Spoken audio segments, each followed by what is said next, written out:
My name is Emma Carlisle, and last Monday was the day I realized how quickly respect can be stripped away, even before you say your first word. For most of my life, I'd been known as the daughter of Andrew Carlisle, founder and CEO of Carlisle and Drake Consulting. But that was exactly why I wanted to come here without a title. I didn't want to be the spoiled heiress with a corner office she hadn't earned. I wanted to prove, to my father, to myself, that I was capable, that I had value without a famous last name. So I applied for the operations internship under my mother's maiden name. No one knew who I was, and I was determined to keep it that way.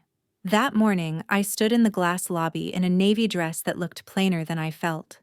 A tightness was already forming in my throat, but I told myself it was just nerves.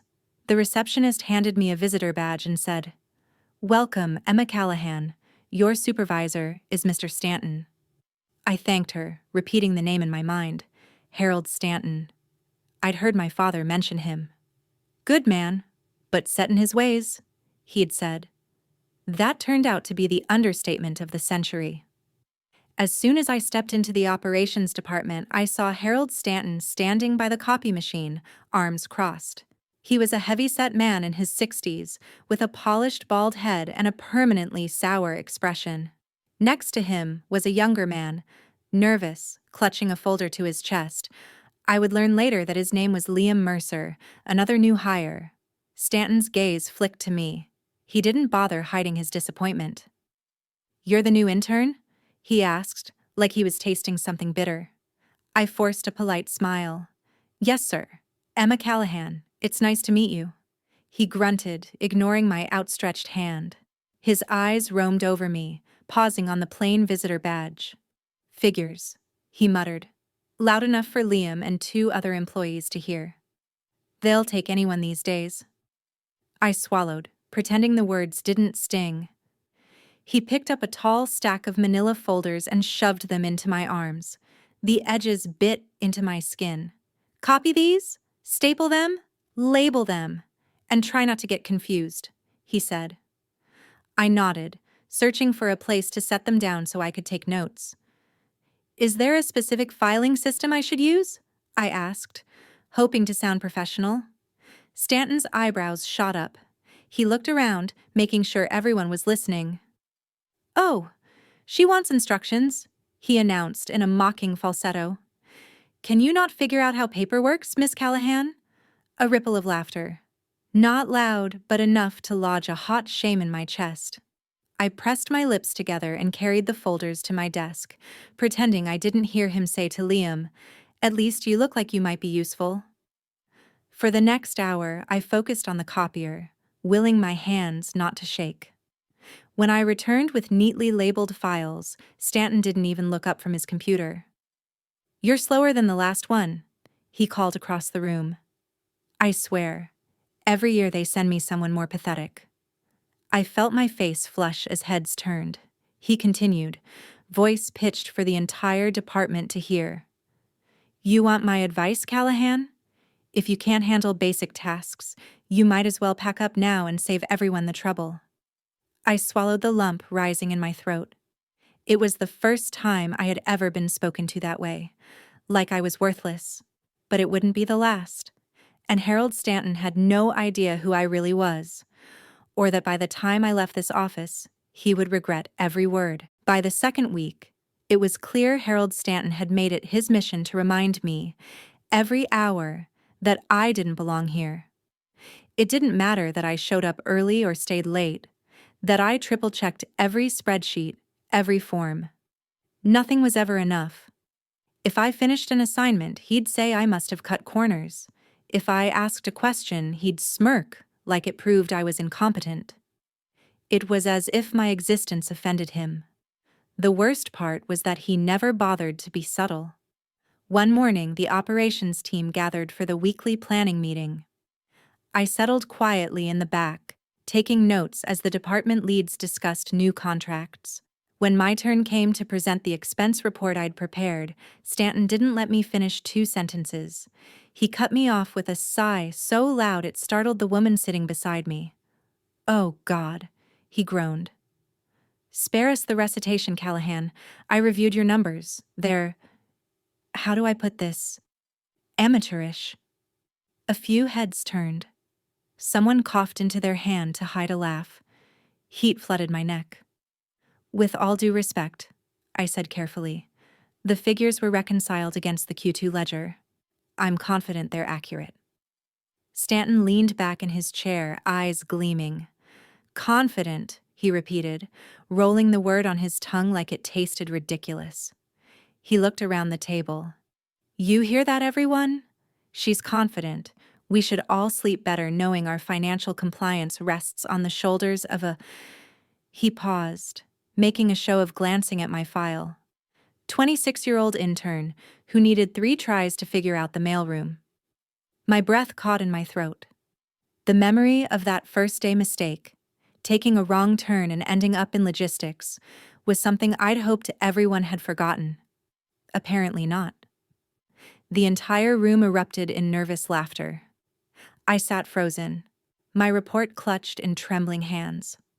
When the meeting ended, Stanton brushed past me, leaning close enough that I felt the warmth of his breath. If you want to be taken seriously, Callahan, try acting like you deserve to be here, he whispered. Before I could respond, he was gone. I sat there long after the others left, heart pounding with humiliation. Later that afternoon, as I tried to focus on reconciling vendor payments, I overheard Stanton again, this time just outside the supply closet. She's only here because she's pretty enough to flirt with whoever does the hiring, he said in a stage whisper. It's pathetic, really. A woman's voice, Dina from accounts, giggled uncomfortably. I bit down on my lip until I tasted blood. They thought I was here because of favors, or my looks, or sheer luck. Never because I had worked for years. Volunteering in nonprofits, earning my MBA, learning everything I could about operations. None of it mattered to Harold Stanton. He'd already decided who I was, a useless girl, an embarrassment.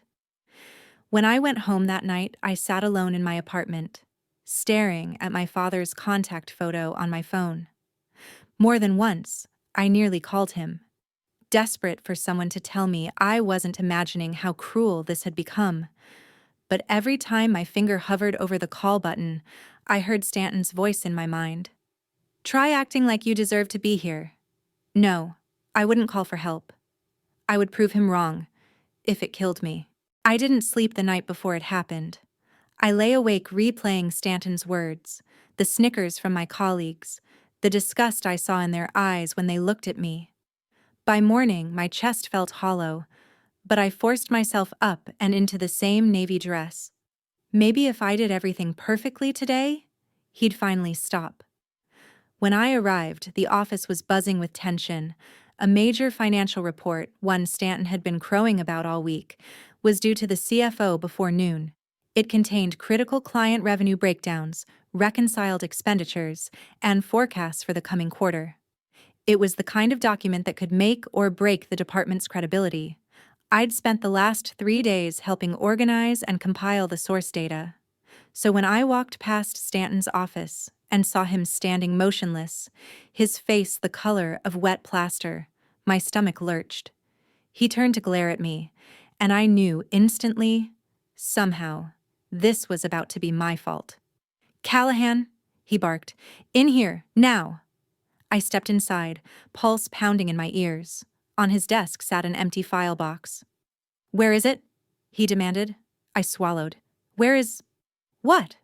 The final report, he hissed, enunciating each word as if I were a child. The one I told you to prepare for delivery this morning. My breath hitched. I never touched the final copy.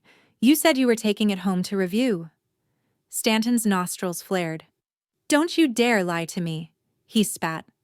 I'm not lying, I stammered. You said you'd finalize the formatting. He stepped closer, his face inches from mine. You think you're clever, he said softly, almost a whisper. Pretending you're innocent. But everyone in this department knows you've been incompetent since the day you walked in. The room felt smaller, the walls pressing in. I didn't. You lost the report, he snarled, because you were too busy making eyes at Mercer and gossiping in the break room. And now the CFO will have no numbers to review. Do you have any idea what you've done? His voice was rising. People were gathering by the doorway, drawn by the commotion. Mr. Stanton? I tried again, my voice cracking. I swear to you, I never saw the final draft. He turned to the onlookers, spreading his arms theatrically. You see this? He shouted. This is what happens when we let unqualified interns pretend to be professionals. Heat rose in my cheeks so quickly I thought I'd faint. No one spoke. No one stepped forward to defend me, and in that moment something inside me crumbled. I felt like I was standing there naked, every shred of my dignity laid bare and torn apart. Stanton's gaze was triumphant. You'll be lucky, he said, lowering his voice to a venomous hiss, if you still have a job by tomorrow. Then he turned away, dismissing me as though I were a stain on his carpet. I fled to the stairwell, pressing my back against the cold concrete, hands trembling so violently I couldn't pull my phone from my bag. I didn't cry. Not yet. Instead, I stood there, tasting copper on my tongue and feeling something harden in the hollow place where my hope used to be. I didn't know how, but I would prove he was lying, even if I had to tear the building apart to find the truth. I don't know how long I stood in that stairwell, trying to steady my breathing.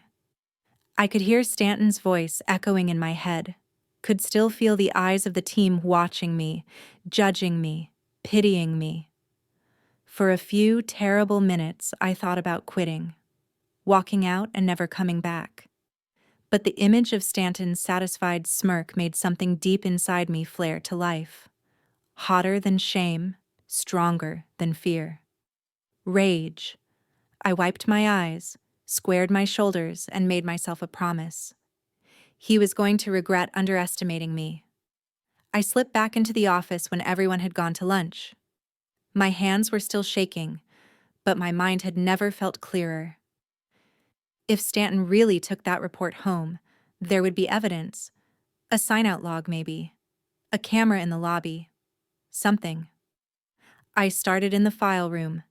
The binder of checkout sheets was tucked behind a stack of supply invoices. I flipped through page after page until I found yesterday's date. There it was. His name. Harold Stanton. Signed out the report at 5:43 p.m. Proof. But I needed more than one piece of paper. I slipped the binder into my tote bag, heart hammering. In the corridor, I almost collided with Liam Mercer. He looked startled, then concerned when he saw my face. Emma, are you okay? His kindness nearly undid me. No, I whispered, voice raw. I'm not. But I'm going to fix it. He nodded, as though he understood more than I could say.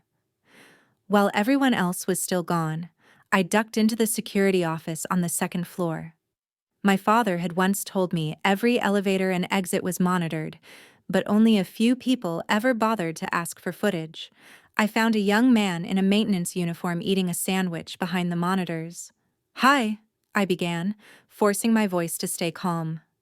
I need to see the lobby camera from last night. It's urgent. He eyed me skeptically. Are you authorized? I swallowed. Please, it's about a missing file. If I can't prove where it went, I'll lose my position. He hesitated. I knew I was gambling everything, but something in my face must have convinced him. Fine, he sighed, but only 5 minutes. He queued up the video. My stomach clenched as the screen flickered to 5:41 p.m. There was Stanton, striding across the lobby with the file box clutched under his arm. He stopped to sign the binder, then walked straight out the front doors. I exhaled shakily. Can you burn this clip to a drive?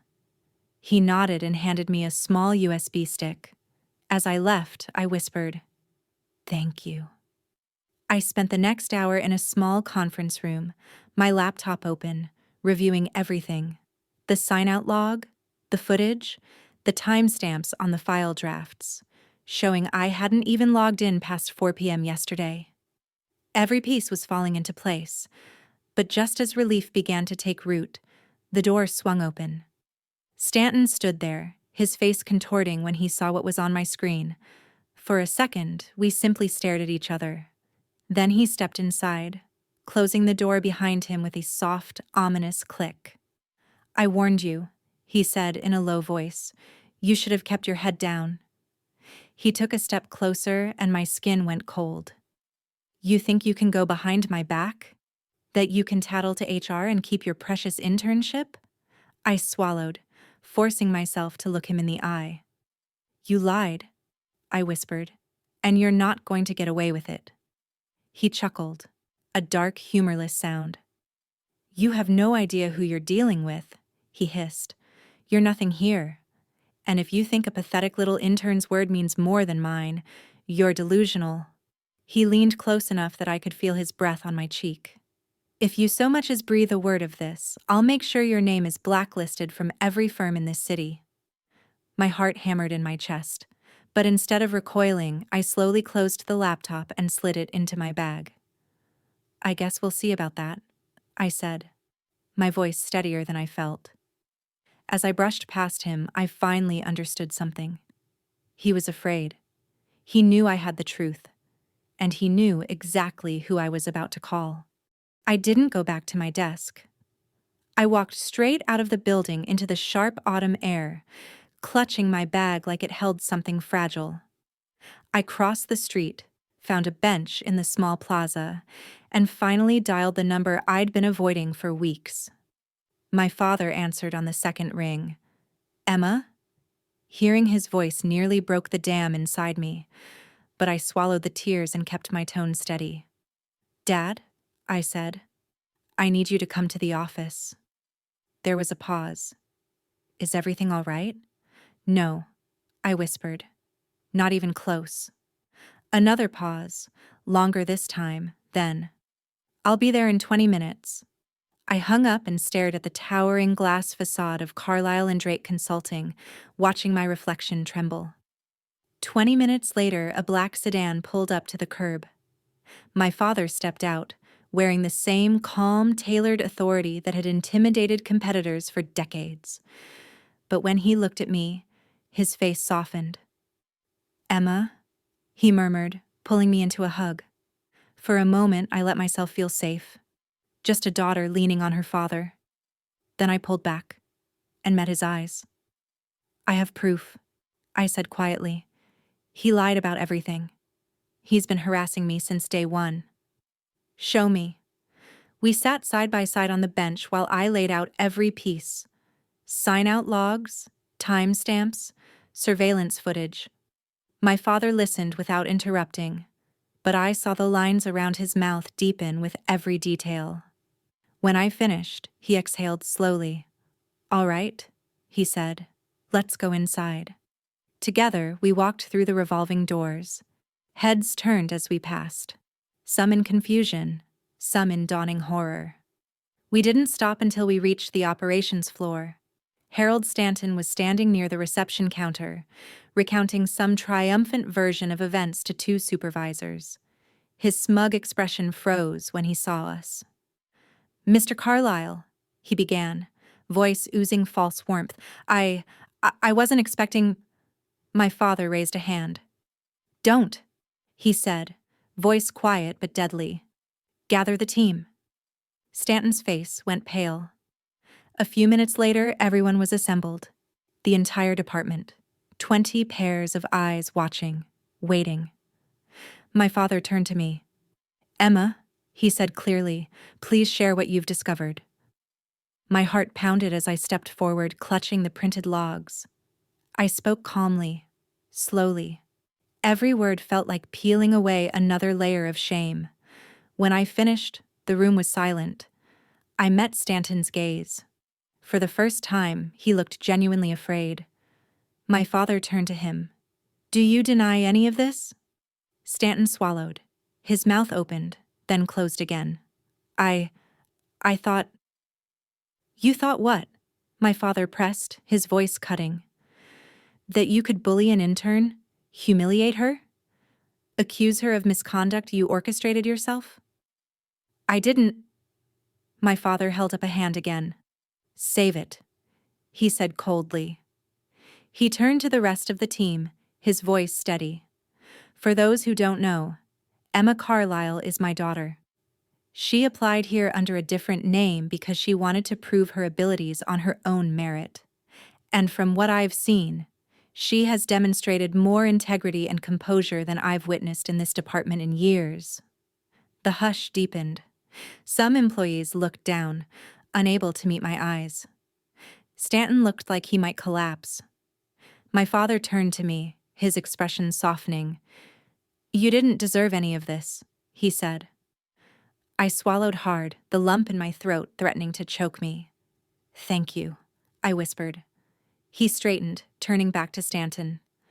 Effective immediately, you are suspended pending formal review. Security will escort you out. 2 security guards stepped forward. Stanton's face turned a mottled red. You can't, he sputtered. But no one moved to help him. No one spoke in his defense. He looked around desperately, searching for allies among the faces that had once laughed at his jokes. There were none. The guards took him by the arms and led him away. And just like that, the man who'd made my life hell for weeks was gone. When Harold Stanton disappeared through the glass doors with the guards, the entire floor felt lighter. For a long moment, no one said a word. Then my father turned to the rest of the team. I expect each of you to reflect on what you witnessed, he said quietly, and on the culture you allowed to thrive here. Several people looked away. A few nodded, unable to hide their shame. I wondered if they were thinking about the times they'd laughed at Stanton's remarks, the times they'd stood by while he mocked me. My father's eyes softened when he met mine again. You don't have to stay here any longer if you don't want to, he said. You've proven everything you set out to prove, and more. I opened my mouth to accept his offer, to walk out and never look back. But then I thought about the first day I'd walked through these doors, so sure I could earn respect on my own. And the girl I'd been that morning deserved to finish what she started. I'd like to complete my internship, I said firmly. But this time, under my real name. He studied me for a moment, then smiled. A quiet, proud smile that made my throat ache. All right, he said. That's your decision, and I respect it. He reached out and squeezed my shoulder before stepping aside to speak with HR. When he was gone, the department was still frozen in stunned silence. I took a deep breath and looked around the room. No more hiding. No more pretending. My name is Emma Carlisle, I said, my voice carrying across the rows of desks. And starting today, I expect to be treated the same way I will treat all of you, with respect. No one argued. No one smirked. Liam Mercer stepped forward first, clearing his throat. I'm sorry, he said quietly, for not speaking up sooner. His honesty eased something tight in my chest. Thank you, I said. One by one, others came over to murmur apologies or offer tentative congratulations. Some were sincere.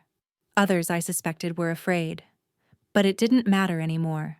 I hadn't done this to be liked. I'd done it to reclaim the dignity Stanton had tried to strip away. That afternoon, I sat at my desk, and for the first time since I'd started, I felt like I belonged. Not because of my last name, not because of fear, because I had earned it. Later, as the sun dipped below the skyline, I packed up my things and caught my reflection in the darkened window. I barely recognized the woman staring back at me. Her shoulders were squared, her chin was lifted, and her eyes held a strength she hadn't known she possessed. That night, I walked out of Carlisle and Drake with my head high. I thought of every person who'd ever been humiliated by someone more powerful. Every person who'd been called worthless, incompetent, expendable. To them, I'd say this: don't believe the lies they tell you. Don't let their poison become your truth. Because no one, not a bully, not a rumor, not 1,000 whispered insults, gets to decide who you are. Only you do.